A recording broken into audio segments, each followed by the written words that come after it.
Hi! Today is a huge milestone in the Catherine channel history because I am filming in my very own apartment right now. It's my first video that I'm sitting down and doing here, so hopefully the background will improve as I actually get my room set up. This video today was actually born out of my work week in my life videos. When I'm filming those, I usually glance over what I'm actually doing while I'm in the office because I didn't think that would be of interest. But apparently, according to the comments, you do want me to break down what I do all day, so here it is. You asked for it. I don't usually talk about what I'm wearing in videos, but the dress code is honestly a lot of the appeal with working at tech companies because it is notoriously almost too casual. Like, you can truly get away with wearing board shorts and a t-shirt if you're a guy in the office, which maybe it shouldn't be that lax, but I appreciate not having to wear a full-on suit every day. In sales, you dress up a little bit more than the usual employee at a tech company, but it's still okay to wear a top like this. And I typically like to dress it up a little bit more with jewelry. I refreshed my jewelry collection with Ana Luisa jewelry. It's very on brand for me. They're made out of 100% recycled gold and they give you price transparency, which is a new thing in the retail industry I'm starting to really appreciate because the big jewelers like Tiffany's, they're gonna charge you like a 10x markup. And I just simply do not have the budget to pay for that 10x markup, so you're getting them at the right price. I picked out these hoops as well as a really funky gold necklace and another pair of more detailed hoops. And honestly, I've never worn hoops in my life, but I decided to give it a shot and I think I pull them off. Let me know. I have Ana Luisa linked in the description. Their site is super fun to browse on, especially now that we're close to the holiday season. Get some gifts in there, and I do have a 10% off code with Catherine10. Check them out. It's a lot cheaper than refreshing your whole wardrobe collection. Just getting a couple new earrings or necklaces or bracelets or whatnot makes the whole outfit really feel new, and I'm not exaggerating. All right, so let me be the first to say that I never expected that I would end up in sales. I had zero exposure to sales growing up, like little to none in college at USC. It really was not promoted, talked about, there were no classes on it. But despite that, I'm really happy that I ended up in this field. Now when I look at my graduating class and the people that I was in the business school with, honestly, close to a third of them are in some sort of like tech sales or sales position despite college never really promoting it. And it's because so many people fit into this type of role. We really just need to start throwing all of our preconceived notions of what sales is out the window. And I can start with that. When I used to think about sales, I would think about used car salesman. I would think grubby, like fast talker. I think of a salesperson as a white man and just not for me. That like grubby image, that like, you know, kind of sleazy image of what sales is not what sales has to be, especially in tech sales. It's a completely different world. And for context, like tech sales hasn't been around forever, so maybe you're just not used to it, haven't been exposed to it. I know I hadn't. It's really only been big the last like 10 to 15 years. And tech sales is just a really fun, rewarding, challenging, and exciting area to work in. So although most people out of college, if you're a business major, want to go into investment banking or consulting, tech sales should be up there as an elite, appealing job because honestly, the salary is gonna be most of the time higher than consulting and you're working a lot less hours. It's very big on work-life balance. I'm not working more than 40 hours a week, like 95% of the time. The general idea of what tech sales is that you have a territory of companies or accounts to work with.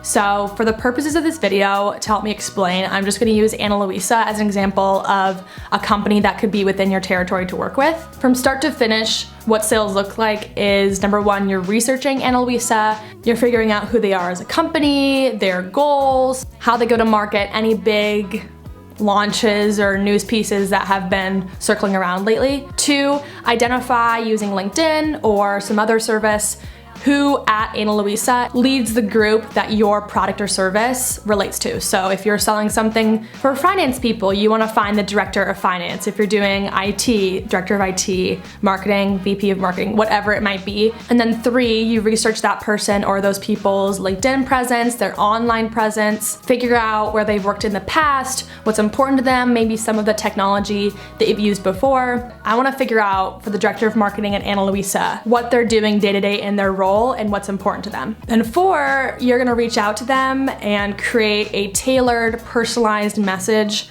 about why your product or service could bring them value, could help them grow, help them accomplish that goal. You may have to send a couple different types of messages, but ultimately once you get in contact, 5, you set up a call and really ask what their initiatives are that year and what they may need help on or where their gaps are. Then 6, demonstrate how your product or service could best help with that. 7, work with them to figure out what kind of licensing or contract they need for that product or service. 8, you need to draft up the pricing and the contract. And then 9, it really ends with agreeing on pricing and getting that contract or that paperwork signed, and then you essentially have the deal closed. I'm really painting with a broad stroke of what that sales process looks like, but in general, that's the main sales cycle, we would call it. And that's a really intimidating process to just jump into. You're not expected to do the whole process when you first start, or even some of it. You get extensive training. So I was in training for the first 3 or 4 months of my role before I ever even did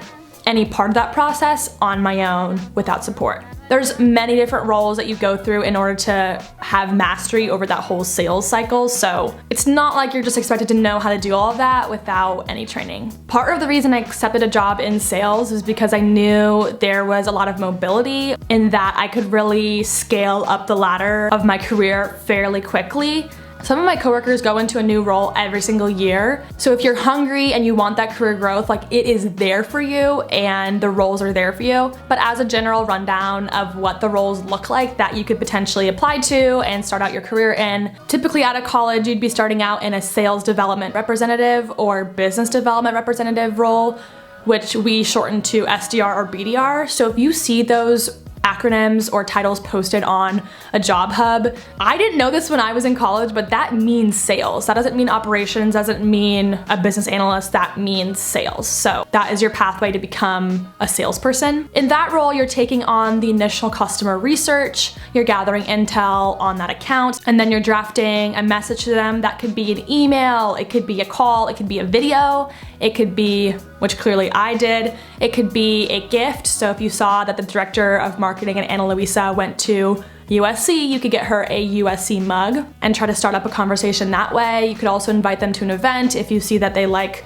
cooking, for example, you can invite them to a cooking class, and that way try to start up a conversation at a fun event so it's not just so businessy. The SDR or the BDR role is a really fun, creative role. You get to play around with different strategies and different research processes and different ways to learn best about the people you're trying to target. You're learning in depth about what your company's products and services do, and then you get to decide how you want to communicate that and how you translate that into Ana Luisa's language. And it's almost like you're a brand ambassador in some ways. You don't have to close any deals in this role. It's mainly that you start the conversation up with Ana Luisa, and then you'll pass that off to your account executive, who is then going to run the rest of the sales cycle and hopefully get that to close. You generally get paid your commission off of how many conversations you start, and I'll talk about quota and commission and all that fun sales stuff a little bit later. The next promotion after you do really, really well as a business development representative is usually inside sales representative, executive, specialist. It's this like inside sales rep role where you're no longer just starting up conversations, you're now in a closing role and you're taking things down the sales cycle. But typically it's smaller deals and you have a lot of support from your sales team and your account executive. It's still an inside sales role, and what inside sales means is that you're inside the office Monday through Friday most of the time. You're usually talking to Ana Luisa and your other accounts over the phone. You're not so much flying out and meeting with them in person, which is what the account executive field role really is. Essentially, you're helping with the workload of the account executive and taking a lot of that work off their plate so you can start to learn the sales process. So a lot of what I'm doing is working with customers that already have a couple of solutions. So they might have a renewal coming up. They might have a question about how to expand that or upgrade that product. They might want to add something on that they really need. We're building upon what they already have. So it's not starting something up from scratch. It's getting on the phone and really hearing how they're using the product today, what they're getting out of it, maybe any problems or issues they need support with. And then I'm the one actually putting the contract together with the account executive and presenting that and working through that to get the deal to close. And in this role, it's a lot more risky because I'm no longer getting paid off of just how many conversations I start. I really have to close the deal in order to get paid commission. Once I master this role, the next one linearly that most people move into is account executive. Account executive, or AE, is truly a synonym for salesperson. That is a full-fledged, you're doing the whole sales cycle from start to finish. You're working remotely, so you're no longer in the office because you're traveling so much. You may be traveling 4 out of 5 days a week, some of the weeks, because you're working with your handful of accounts and making sure they have everything they need, and you're the lead and kind of the face behind the name of your company. So you're really the one leading that account, organizing your internal team to make sure that that account is set up for success. The AE role is really the BDR and the ISR role smushed together because you're doing everything from start to finish, and you do have a much larger quota and a lot more responsibility and pressure, I would say, because you're ultimately the one that controls and runs these accounts like Ana Luisa. People stay account executives for 20 years. Like, you don't have to move out of that role, but if you want to, you could become a manager of account executives or BDRs or whatnot. You could become a VP, you could move into a different role like a CSM. All that's kind of beyond my scope because I'm not at that point yet. I'm not ready to be at that point yet. Now that I've mentioned quota a ton, I think I should actually talk about what that means. So I think the big difference in sales that scares a lot of people off is that it's not like engineering or PR or legal, where you sign on to the job and the salary you're expecting is the salary you're getting. So if they tell you you're gonna earn 70K, that's what you're getting paid out on every single month without fail. It doesn't matter if you're great at your job or bad at your job, that's what you're getting. And in some cases you get a bonus or some sort of pay bump at the end of the year. In sales, the set part of your salary is your base pay. That's your guaranteed income no matter what you close or what conversations you start. And that can be anywhere between 40 to 90% of your salary that you're getting in base pay. Your commission makes up the other chunk of your salary, so that could be anywhere from 10 to 60% or even more of your salary, and that's all based off of how much of your quota you hit. So your quota is set by sales operations or sales ops, and it's based on a number of factors. It's not a perfect science, but it's usually off of the opportunity in your territory, how well you've performed in the past, and as soon as you enter into every role, you get your quota and you know what you need to hit every single quarter to add up to your yearly quota. So if you're a BDR and they set your quota at 10 conversations in the first quarter and you generate 8 conversations, you would have hit 80% of your quota, and that means you'll get 80% of the commission you're expecting. What really matters at the end of the day is your yearly quota. So if you missed 2 conversations in quarter 1, you could make those up in the next quarter or the third quarter or the fourth quarter to ensure that you're gonna get paid 100%.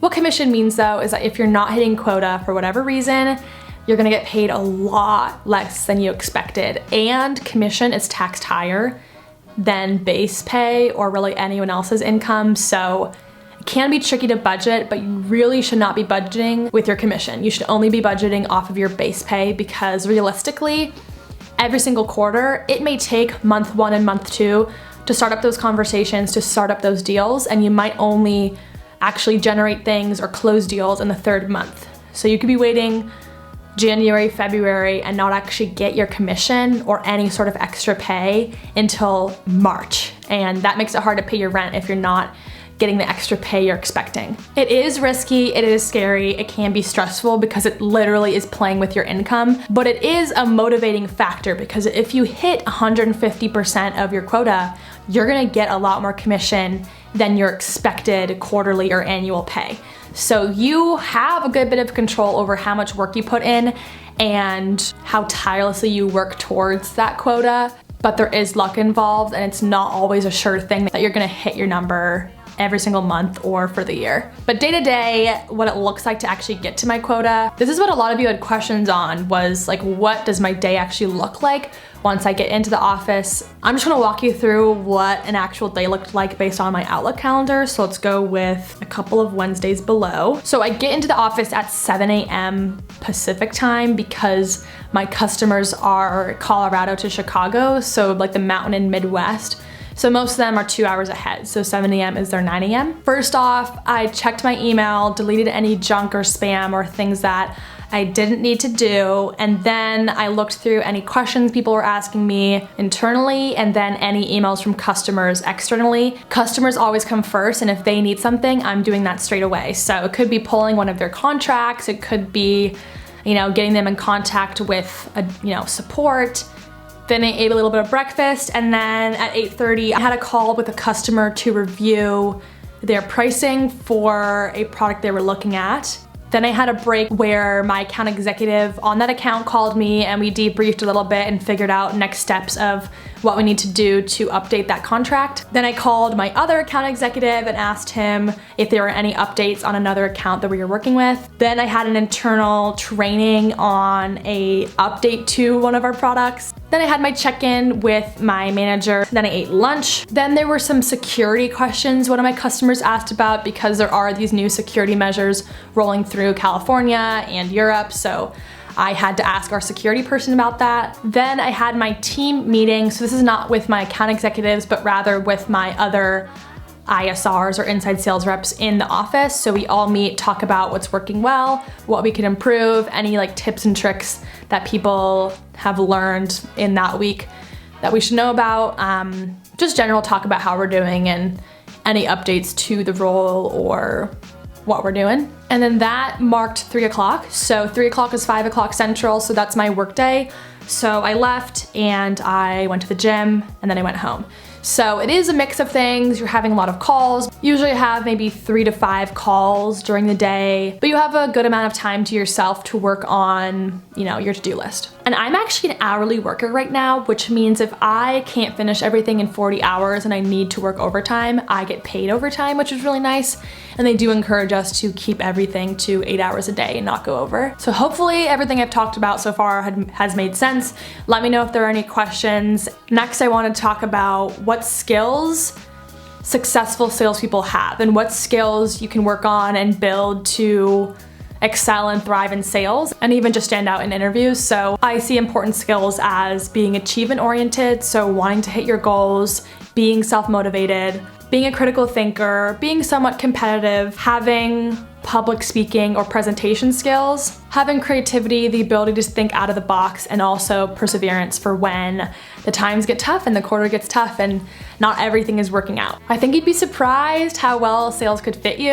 I did want to say that sales does not break down into if you're an extrovert, you're good at it, and if you're an introvert, you're not good at it. There are many introverted salespeople that I work with that are absolutely crushing it, doing so well. It's not about just being like outgoing and just, super energetic. There's a lot of different styles you can use to effectively do your job, and it's not just about being a big personality and being like the life of the party or anything, so don't let that shut you down. But I did want to talk about the pros and the cons. It's not all sunshine, it's a hard job, and I want to talk about what I love and what keeps me coming to the office, and then what's a little more rough and not the highlight of my day. So the pros is that I get to travel a good amount, usually about once a month, sometimes more. It's a very social environment, so it's not like heads down, silent in my office all day. It's nice because my team is sharing things all day. They're sharing updates, they're sharing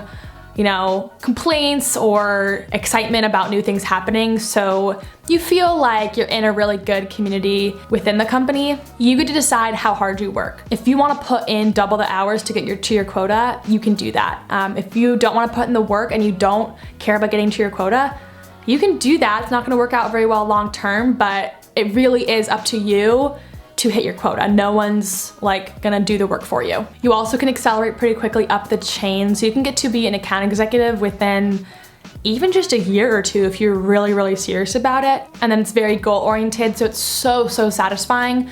When you hit your number, when you hit your quota, it's just the best feeling, and it's a real sense of accomplishment and security when you do that. So it's very, very rewarding. And I just love working with customers. I love meeting new people, and helping them like reach their goals is also very, very satisfying. What is tough about my job is that it's high stress. I put a lot of pressure on myself to hit my quota, and it's really a roller coaster in sales. It's good and it's bad within even an hour of your day. It's not super dependable, even just with your pay. Getting money infused into how successful you are can be a lot, and there's also just a lot out of your control, so there is a lot of luck involved. It's not always your fault why things fail, and that can be hard to come to terms with, but ultimately for me, the pros heavily outweigh the cons. And at the end of the day, I remember I was interviewing to work at Box in a rotational program where you get to try out a bunch of different roles ranging from sales to operations to customer success.